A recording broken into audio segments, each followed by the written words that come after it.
မင်္ဂလာပါခင်ဗျ။ဒီနေ့မှာရှင်းပြကစားကြမယ်အင်္ဂလန်ပရီးမီးယားလိပွဲစဉ်တွေကိုကျွန်တော်ရွေးချယ်ပေးသွားမှာဖြစ်ပါတယ်။ဆိုတော့အင်္ဂလန်ပရီးမီးယားလိပွဲစဉ်မှာဆိုရင်ဒီနေ့မှာရှင်းပြကစားကြမှာတော့ဒါ9ပွဲလောက်လေးရှိတယ်။အစောဆုံးပွဲစဉ်10နာရီပွဲစဉ်တွေနဲ့ဒါညနေပွဲစဉ်ပေါ့နော်ဒါ7ခွဲနဲ့ပေါ့နော်ဒါ3နာရီပွဲစဉ်တွေရှိတယ်ဗျာ။ဒါကတော့ညနေပွဲဖြစ်ပြီးတော့အစောဆုံးပွဲစဉ်တွေ2ပွဲရှိတယ်။ဒီပွဲစဉ်9ပွဲသလုံးကျွန်တော်ရဲ့အကြက်ကလေးရွေးချယ်ပေးသွားမှာဖြစ်ပါတယ်။တူတူနဲ့လူရင်းလောက်ပေါ့နော်။ကျွန်တော်ကတော့ကျွန်တော်ကြိုက်တဲ့အသင်းလေးပဲရွေးထုတ်ပေးသွားတဲ့အတွက်ကြောင့်မလို့ဒီကိုအနေနဲ့ဒီအကြိုက်ရှင်းလူမှာယူဆော့ကြပါမကြိုက်တဲ့ညီကိုတွေကကိုကြိုက်တဲ့အသင်းဒါလိုက်ပြီးစော့စားကြပါတော့ဆိုတော့ကျွန်တော်ပထမဆုံးပွဲစဉ်ဖြစ်တဲ့အနေနဲ့ဒီဘန်လေးနဲ့ဘုံမောက်ပွဲစဉ်ကျွန်တော်ရွေးချယ်ပေးသွားမှာဖြစ်တယ်ဘန်လေးအင်္ဂလန်ပရီးမီးယားလိ16မှာရှိတယ်ဘုံမောက်ကတော့အင်္ဂလန်ပရီးမီးယားလိ9အစဉ်စရာရက်တည်မှုမှာပေါ့နော်အသင်းမှာထိုးတိုက်ပြစ်ဆုံမှုရမှာဆိုရင်ဘုံမောက်အင်္ဂလန်မှာဒါဘန်လေးလိုတွားရောက်ရှင်းပြန်ကစားကြအောင်ဆိုရင်တေးကြထားရှိပြီးတော့ဘုံမောက်အိမ်ကွင်းမှာကစားကြအောင်ဆိုဘန်လေးတေးကြတယ်ဘန်လေးအိမ်ကွင်းမှာဘုံမောက်ကိုတွားရောက်ရှင်းပြန်တိုင်းဒါဘန်လေးရဲ့ကတ်နိုင်ထားတာရှိသလိုကိုကလည်းအနည်းဆုံးနှလုံးထက်တီတော့မကြုံဘူးဗျအဲ့ကြတော့တိုက်စစ်ပိုင်းအရာမှာကြည့်မယ်ဆိုရင်ဘုံမောက်ကလည်းဒီဂိုးတွေသွင်းရဖို့ရုန်းကန်နေတယ်နောက်တစ်ခုဘန်လေးကလည်းဂိုးတွေသွင်းလာခဲ့ဆိုရင်ဂိုးလေးတွေပြန်ပေးထားတွေ့ရတယ်ဗျတန်းစင်းစုံမှာရှိနေဘန်လေးနဲ့ဒီဘုံမောက်တို့ပွဲစဉ်မှာကျွန်တော်ရဲ့ဂိုးခတ်မှန်ရလကားတော့ဘိုးဝင်ဖြစ်တဲ့ဒီဘုံမောက်ကတ်နိုင်သွားရင်လည်း1-0လောက်ဖြစ်ပြီးတော့1-1လည်းဖြစ်သွားနိုင်တယ်လို့ပဲကျွန်တော်ကခံမှန်းပေးချင်တယ်နောက်တစ်ခုကျွန်တော်ကြိုက်ကိုရွေးချယ်ပေးရမယ်ဆိုရင်တော့ဘန်လေးနဲ့ဘုံမောက်တို့ပွဲစဉ်မှာကျွန်တော်ကတော့ဒီဂိုးကောင်းအောက်ကလေးနဲ့ပဲစောစေချင်တယ်ဂိုးလေးနဲသွားပြီးတော့ဒါဂိုးကတော့ပြတ်သွားမယ်လို့တော့အထင်မြင်ဘူးဒါကြောင့်မလို့ကျွန်တော်ကတော့ဘန်လေးနဲ့ဒီဘုံမောက်ပွဲစဉ်မှာဂိုးအောက်ပဲကျွန်တော်ရွေးချယ်ပေးချင်ပါတယ်နောက်တစ်ဝက်ဖြစ်တဲ့ဗျဆန်တာလန်နဲ့ဘရိုက်တန်ပွဲစဉ်ကျွန်တော်ဆက်လက်ရွေးချယ်ပေးသွားမယ်ဆန်တာလန်နဲ့ဘရိုက်တန်ပွဲစဉ်မှာဆိုဆန်တာလန်ကတော့ဒီအင်္ဂလန်ပရီးမီးယားလိအစဉ်အစား17မှာရှိနေပြီးတော့ဘရိုက်တန်ကတော့အင်္ဂလန်ပရီးမီးယားလိ14မှာရှိနေတယ်ဘရိုက်တန်အင်္ဂလန်ပရီးမီးယားလိမှာကောင်းမလို့နဲ့ဒါရှေ့စမ်းပြန်ကြပြီးတော့အစဉ်အစား14မှာရပ်တည်နေပြီးတော့တန်းတက်လာတဲ့ဆန်တာလန်ကအစဉ်အစား17ဗျဒါစင်းတော့စဉ်းစားကြဘရိုက်တန်ဒီနောက်ပိုင်းမှာကစားသမားတွေဒဏ်ရာပြဿနာပြန်လဲကောင်းလာတယ်ဆန်တာလန်မှာလည်းဒါလုံးဝပေါ့နော်ဒဏ်ရာပြဿနာပြန်လဲကင်းစင်လာတွေ့ရတယ်ဆိုတော့ Brighton ကနောက်ဆုံးကစားခဲ့တဲ့ပွဲစဉ်ထီကိုဒါ Arsenal ကိုရှုံးနေထားပြီးတော့ Sunderland ကတေးကစားထားတာတွေ့ရတယ်ဗျနောက်တစ်ခုကလည်းဒီ Brighton အသင်းအနေနဲ့ဒီတန်းစင်းစုံနဲ့ကတ်နေလားဆိုတော့ကတ်နေတယ်ဗျ14ရှိပြီးတော့နောက်ထပ်အောက်မှာဆိုရင်သူ့ရဲ့အသင်းတွေကလည်းဒါတိတ်မကွာတဲ့အနေအထားမျိုးပါရှိပြီးဒီနေ့ Sunderland ကိုဒါအနိုင်ရရှိမှသာလည်းသူ့အနေနဲ့ဒါအသက်ရှူရချောင်းမယ်လို့ကျွန်တော်ကတော့တွေးမိတယ်ဆိုတော့ကျွန်တော်က Sunderland နဲ့ Brighton တို့ရဲ့ဒီဂိုးခံမှန်ရလက်မှာဆိုလို့ရှိရင်ဝိုးကွင်းဖြစ်တဲ့ဒီ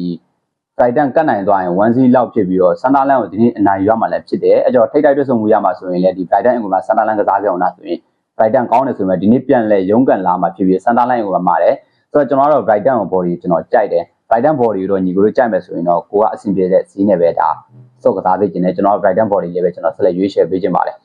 Arsenal နဲ့ဒီ Everton ပွဲမှာဆိုရင်အင်ဝင်ဖြစ်တဲ့ Arsenal ကတော့အစဉ်စရာအင်္ဂလန်ပရီးမီးယား1မှာရှိနေပြီးတော့ Everton က8မှာရှိတယ်တော့ Arsenal ကသူ့ရဲ့အောက်မှာရှိနေ Manchester City ကိုဒ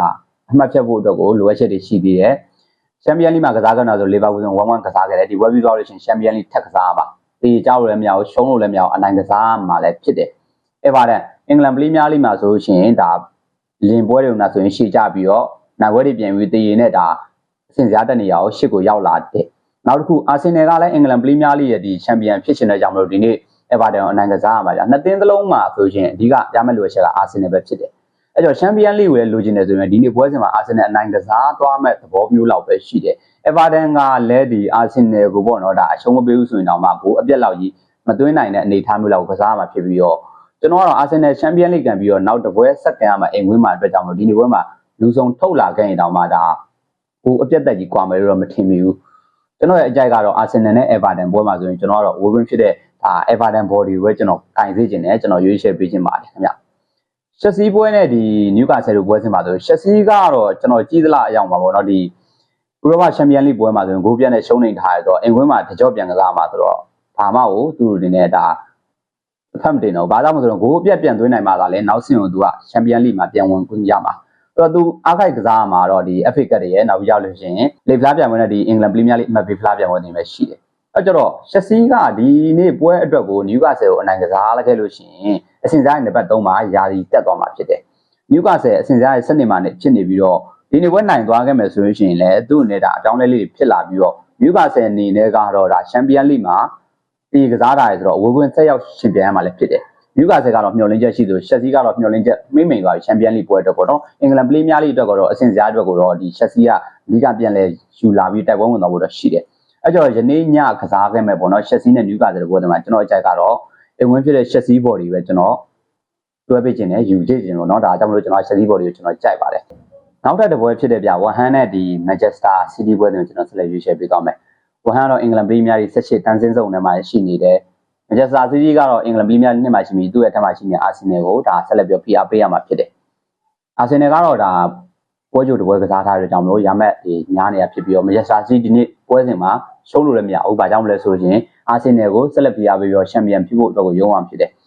ဥရောပဝင်ခွင့်ဖြစ်တဲ့ဒီချန်ပီယံလိမှာကစားကြတဲ့ရီယယ်မက်လစ်ကိုအင်ကွင်းမှာဂိုးပြည့်ရှုံးနေပြီအင်ကွင်းမှာဒီထက်မကဂိုးတွေပြန်သွင်းမှတာလင်ပေါ့နော်ဒါနောက်ထပ်အသင်းကိုတက်မှာဆိုတော့ကျွန်တော်ကတော့မထင်မိတော့ဘူးအဲကြောင့်မလို့အင်္ဂလန်ပရီးမီးယားလိပဲဒါအားဆိုင်လာဖို့ရှင်နေတော့ရှိတယ်